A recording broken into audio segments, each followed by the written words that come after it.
So my camera is definitely sitting on a couple of propped up binders right now, so it can be at eye level, and I really don't think that's a good idea, so I'm going to talk quickly and concisely. Hi, my name is Dora. I think it's a bit strange that I'm the one starting out this video vlog thing, but here I am. It's because Emily is a loser and didn't put up her video yesterday, and since I'm on Thursdays, here I am, and Lauren will be tomorrow, and she'll probably do a lot better job than I will, but whatever. I don't really have anything planned, so I was assuming I'd just kind of talk about random various things that came to my mind, and if you like them, you're cool, and if you don't, then that's okay. So I was in French class the other day, and we were having a discussion about our favorite French words, and one of my friends brought up my personal favorite word, which is the word pamplemousse, which means grapefruit.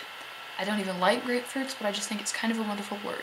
The other words that got brought up were affiche, which is poster, vraisemblablement, which I think means like the same as honestly or truthfully, I don't remember what they said.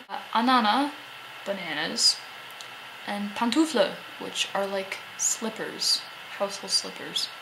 So you learn something new.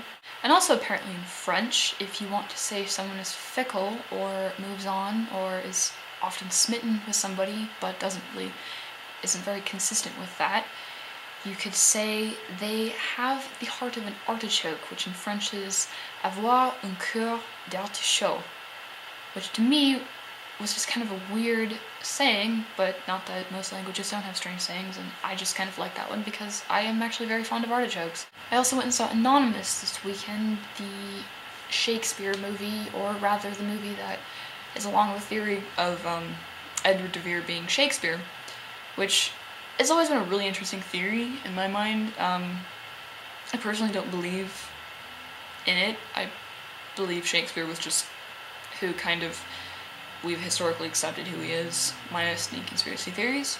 Although I do think it's really fascinating to look at, because if you look at Edward de Vere's life, a lot of things that happened in his life generally line up with some of Shakespeare's plays, and he certainly was in a position to understand, royalty and how the royalty worked, which a lot of Shakespeare's plays discuss. And that's kind of the argument that people make is, well, he was only supposed to have like a grammar school education and his father was a shoemaker or whatever, and how could he have any understanding of all those things, and how could he have such a large vocabulary? And I personally would like to believe he was just brilliant, because I do love Shakespeare and I do think he's brilliant, but it is interesting to look at other sides and consider other possibilities. I do think it was a very good movie. I did like it a lot.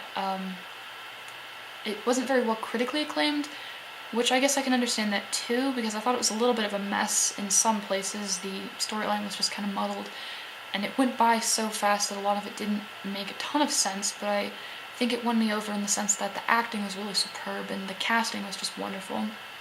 And it just looked really cool. It's very dingy, very, grimy, Elizabethan era. I am working on Nano this year. I am not very far at all. I'm not nearly up to where I'm supposed to be, and this weekend I think it's supposed to be around 20,000 words, or a little bit over, and I'm currently sitting at a lovely 2,000. So I have a lot to do this weekend. That was definitely falling over. Okay. My camera fell over. I recently came up with a business plan with a couple of friends of mine, also in my humanities class, because we had nothing else to do but just talk about how wouldn't it be a really nice idea if henna came in like a more portable form, and so we're like, oh my god, let's make henna pens. And then it went to, well, what if you're not very artistically talented? We'll make henna stencils, which Allie decided would be called henstals. And we're going to make this giant company called Henstals, and our product will be amazing, and everybody should buy it. And I think it's a great idea. I'm definitely running out of things to talk about, so I might just cut this one off and say thanks for watching. Sorry it was so random, and I hope it was at least kind of interesting. I don't know. I'll try to come up with something a little bit more fun for next week, so see ya!